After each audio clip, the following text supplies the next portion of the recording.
जय हिंद दोस्तों, नीतीश ऑलराउंडर के चैनल पे आप सभी लोगों का स्वागत है। दोस्तों इस वीडियो में जैन धर्म से संबंधित कुछ महत्वपूर्ण बिंदुओं पे चर्चा करेंगे। तो आइए दोस्तों देखते हैं कि इस वीडियो में हम क्या क्या पढ़ने वाले हैं। तो सबसे पहले दोस्तों जैन धर्म से संबंधित कुछ पृष्ठभूमि को देखेंगे। इसमें कितने तीर्थंकर हुए, तीर्थंकरों में महावीर स्वामी जी के बारे में जानेंगे। इसके बाद दोस्तों महावीर स्वामी के उपदेश एवं शिक्षाओं के बारे में पढ़ेंगे दोस्तों। फिर उसके बाद इनके मुक्ति के लिए त्रिरत्न का मार्ग कौन कौन से थे, जैन सभाएं देखेंगे, जैन धर्म का विभाजन देखेंगे और प्रतीक चिन्ह देखेंगे, जैन साहित्य देखेंगे। ठीक है दोस्तों, तो चलिए दोस्तों वीडियो को शुरू करते हैं। देखिए दोस्तों सबसे पहले पृष्ठभूमि की बात करें तो दोस्तों पृष्ठभूमि का अगर देखें तो जैन धर्म में कुल 24 तीर्थंकर हुए हैं। दोस्तों आप इस बात को अच्छे से याद रखिएगा कि जैन धर्म में कुल 24 तीर्थंकर हुए हैं। दोस्तों इनमें प्रथम तीर्थंकर थे जो कि जैन धर्म के संस्थापक भी कहलाते थे, ये दोस्तों ऋषभ देव थे। ठीक है दोस्तों, 22वें तीर्थंकर अरिस्टिनेमी, और इसी क्रम में आगे बढ़ते हुए हमें 23वें तीर्थंकर के बारे में, पार्श्वनाथ के बारे में मालूम चला। दोस्तों 23वें तीर्थंकर कौन थे? पार्श्वनाथ थे।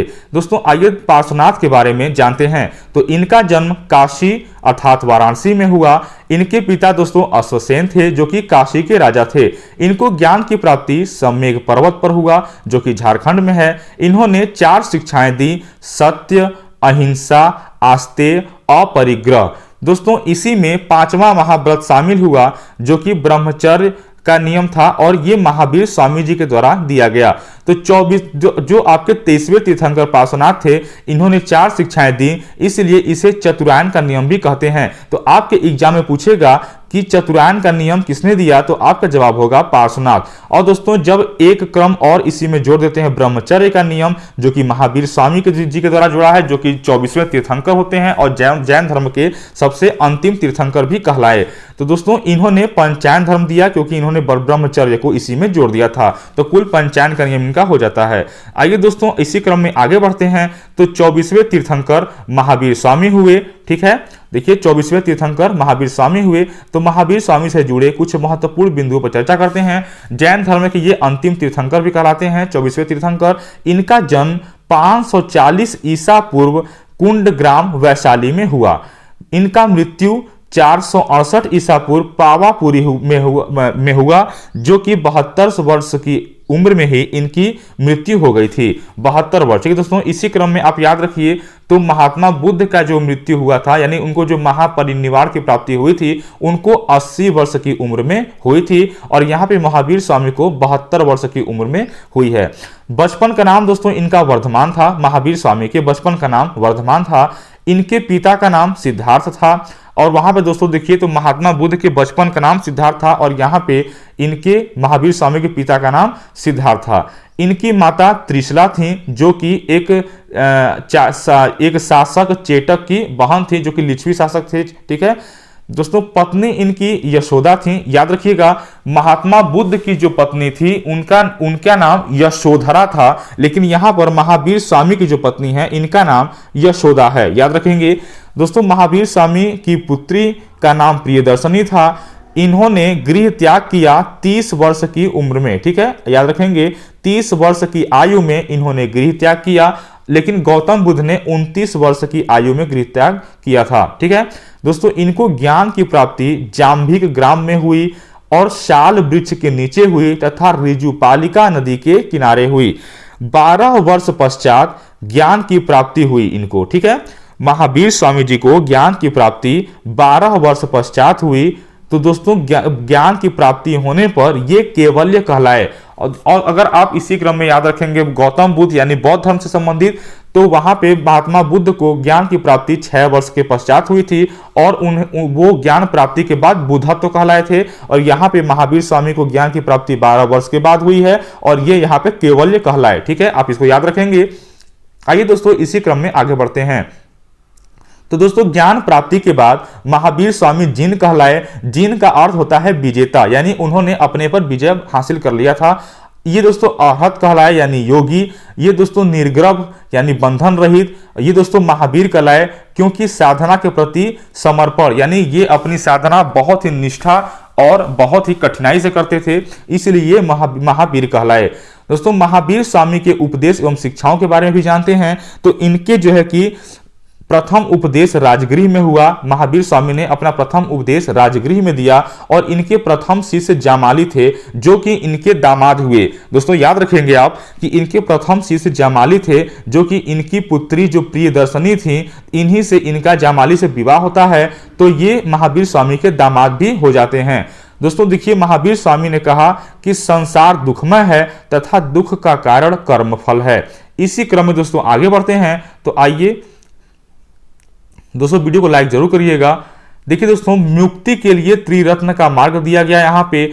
पहला है दोस्तों सम्यक दर्शन, सम्यक ज्ञान, सम्यक आचरण। दोस्तों इसी क्रम में अगर आप गौतम बुद्ध के बारे में कहेंगे तो वहां पे मुक्ति के लिए अष्टांगिक मार्ग दिया गया था, यानी 8 मार्गों का विवरण दिया गया था वहां पे। लेकिन यहाँ पे मुक्ति के लिए जैन धर्म में त्रिरत्न बताया गया है। दोस्तों यहाँ पे सम्यक दर्शन का अर्थ है सत्य में विश्वास, सम्यक ज्ञान का अर्थ है वास्तविक ज्ञान, सम्यक आचरण का अर्थ है सुख दुख में समान भाव। यहाँ पे दोस्तों देखिए 5 महाव्रत में अहिंसा को सर्वाधिक महत्व दिया गया है। दोस्तों यहाँ पे जो महावीर स्वामी के द्वारा जो 5 महाव्रत बताए गए हैं उनमें से एक अहिंसा है, तो अहिंसा को सर्वाधिक महत्व दिया गया है। आप यहाँ पे देख सकते हैं इस बात को। देखिए दोस्तों यहाँ पे जो अहिंसा है, यहाँ पे ये जो अहिंसा है इसको सर्वाधिक महत्व दिया गया है। आगे दोस्तों आगे चलते हैं इसी क्रम में। तो देखिए यहाँ पर इसमें बोला गया है कि आत्मा, पुनर्जन्म, कर्म, मोक्ष वर्णों में विश्वास रखते थे। मतलब यहाँ पे आत्मा, पुनर्जन्म, कर्म, मोक्ष वर्ण में विश्वास रखा गया है। स्वादयाद एवं अनेकांतवाद का संबंध जैन धर्म से है। ये दोस्तों क्या है, स्यादवाद और अनेकांतवाद। देखिए यहाँ पे दोस्तों आत्मवादियों का मतलब है जो ईश्वर में विश्वास रखते थे, और नास्तिक का मतलब है जो ईश्वर में विश्वास नहीं रखते थे। तो एक विश्वास रखने वाले और एक विश्वास ना रखने वाले के बीच के जो लोग आते थे उनको भी जैन धर्म में स्थान दिया गया है। इसी को स्यादवाद तथा अनेकांतवाद कहा गया। आइए दोस्तों इसी क्रम में आगे बढ़ते हैं, तो जैन सभाओं के बारे में भी हम चर्चा कर लेते हैं। तो जैन सभाएं में दोस्तों 2 सभा हुई। बौद्ध धर्म में 4 सभाएं हुई थी, लेकिन जैन सभा में 2 सभा हुई हैं। तो प्रथम सभा जो दोस्तों हुआ वो पाटलिपुत्र में हुआ, और दोस्तों 4वीं शताब्दी ईसा पूर्व में हुआ। ठीक है। द्वितीय सभा दोस्तों देखिए इसका वल्लभी में हुआ, 6वीं शताब्दी अर्थात 512 ईस्वी में। यहां दोस्तों देखिए एडी बोल दिया गया है, एडी का अर्थ है ईस्वी। ठीक है। तो दोस्तों यहां पे देखिए जैन धर्म का विभाजन के बारे में चर्चा कर लेते हैं। तो यहां पर इसी क्रम में आगे बढ़ते हैं, तो जैन धर्म के विभाजन में आपको सबसे महत्वपूर्ण बात मालूम चलेगा कि जैन धर्म का विभाजन 2 भागों में होता है, एक श्वेतांबर में और एक दिगंबर में। ऐसे ही दोस्तों अगर आप याद रखेंगे तो गौतम बुद्ध के भी 2 भागों में विभाजन होते हैं बौद्ध धर्म के, एक होता है हीनयान, एक होता है महायान। लेकिन जैन धर्म में श्वेतांबर और दिगंबर में ये धर्म बढ़ जाता है। तो दोस्तों देखिए श्वेतांबर का जो अध्यक्ष थे वो स्थूलभद्र थे, और दिगंबर के जो अध्यक्ष थे वो भद्रबाहु थे। दोस्तों देखिए श्वेतांबर के लोगों का मानना, ये लोग श्वेत वस्त्र धारण करते थे, अर्थात ये लोग वस्त्र पहनते थे, लेकिन दिगंबर के लोग जो थे ये नग्न रहते थे। ठीक है। यहाँ पे दोस्तों श्वेतांबर के बारे में आपको और जानना है कि स्त्री के लिए भी मोक्ष है। श्वेतांबर लोग जो है कि स्त्री को भी अपने धर्म में जोड़ लेते हैं और स्त्री के लिए भी मोक्ष बताते हैं कि स्त्री लोग को भी मोक्ष मिल सकता है। परंतु दिगंबर में बोला गया कि स्त्री के लिए मोक्ष नहीं है, क्योंकि ये नग्न रहते थे और स्त्रियां नग्न नहीं रह सकती। इसलिए बताया गया कि ये कठिनता से इस नियम को पालन नहीं कर पाएंगे, जिसके लिए स्त्री को मोक्ष प्राप्त नहीं होगा। ठीक है। तो दिगंबर लोग का मानना था कि स्त्री के लिए मोक्ष नहीं है। इसी क्रम में आगे बढ़ते हैं दोस्तों, तो श्वेतांबर में ये लोग महावीर स्वामी की पूजा करते थे मूर्ति के रूप में। ठीक है। ये लोग महावीर स्वामी की मूर्ति बनाकर उसको पूजा करते थे, क्योंकि ये लोग महावीर स्वामी को भगवान मानते थे। लेकिन दिगंबर में दोस्तों ये लोग मतानुसार, अपने मत के अनुसार ये लोग मूर्ति पूजा में विश्वास नहीं रखते थे, क्योंकि ये लोग जो है कि जैन मतलब कि ये महावीर स्वामी जी को केवल एक पुरुष मानते थे। ठीक है। जिनको ज्ञान की प्राप्ति हो गई थी।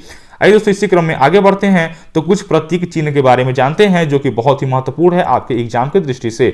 तो यहाँ पे दोस्तों प्रतीक चिन्ह में सबसे पहले आप जानिए कि ऋषभ देव के लिए प्रतीक चिन्ह बनाया गया है बैल या वृषभ। वृषभ का मतलब है दोस्तों सांड होता है। ठीक है।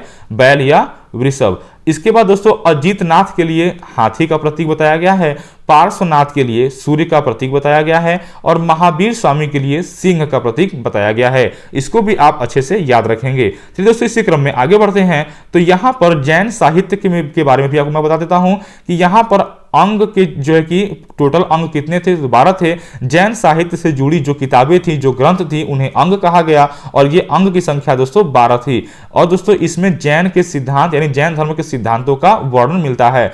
फिर दोस्तों उपांग की भी संख्या 12 है जो कि अंग का विस्तार है। जैसे दोस्तों आपको वेद को समझने के लिए वेदांग की आवश्यकता पड़ी थी, ठीक है, ठीक उसी प्रकार से अंग को समझने के लिए उपांग की रचना हुई और इनकी भी संख्या 12 है। तो यहाँ पे दोस्तों अब प्रकीर्ण के बारे में जान लीजिए। तो प्रकीर्ण 10 हैं जो ग्रंथों के परिशिष्ट हैं। छेद सूत्र 6 हैं जो भिक्षुकों के नियम है इसमें, ठीक है, भिक्षा लेने वाले छेद सूत्र 6 हैं। मूल सूत्र की संख्या दोस्तों 4 है। जैन साहित्य को आगम कहा जाता है। ये भी दोस्तों एग्जाम में बहुत बार पूछा जा चुका है कि जैन साहित्य को क्या कहते हैं। तो जैन साहित्य को आगम कहा जाता है। इसके बाद दोस्तों इसी क्रम में आगे बढ़ते हुए भगवती सूत्र के बारे में भी चर्चा कर लेते हैं। तो भगवती सूत्र दोस्तों महावीर तथा अन्य मुनियों का जीवन है इस भगवती सूत्र ग्रंथ में, ठीक है, महावीर स्वामी और अन्य मुनियों का जीवन है, इसमें जीवन परिचय है। आइए दोस्तों इसी क्रम में आगे बढ़ते हैं। तो यहाँ पे दोस्तों देखिए कल्प सूत्र के बारे में जान लेते हैं। तो जैन धर्म का प्रारंभिक इतिहास इसमें मिलता है, ठीक है। कल्प सूत्र दोस्तों किसके द्वारा रचना करा गया है। तो भद्रबाहु के द्वारा रचना किया गया है, जो कि ये भद्रबाहु कौन थे दोस्तों, दिगंबर के संस्थापक थे, ठीक है। जो श्वेतांबर दिगंबर जो 2 भागों विभाजन होता है, तो दिगंबर के संस्थापक भद्रबाहु जिन्होंने कल्पसूत्र का रचना किया। और कल्पसूत्र में क्या मिलता है, तो जैन धर्म का प्रारंभिक इतिहास मिलता है, ठीक है। दोस्तों ये वीडियो यहीं पे खत्म होता है। दोस्तों अगर आप मेरे वीडियो पे नए हैं तो प्लीज चैनल को सब्सक्राइब कर लीजिए, ठीक है दोस्तों। मिलेंगे नेक्स्ट वीडियो में। जय हिंद। और दोस्तों हाँ, इस वीडियो का पीडीएफ दोस्तों डिस्क्रिप्शन में लिंक के माध्यम से मिल जाएगा और मेरे टेलीग्राम ग्रुप का भी लिंक डिस्क्रिप्शन में दिया गया है, उसको भी आप ज्वाइन कर सकते हैं। मिलते हैं नेक्स्ट वीडियो में। जय हिंद।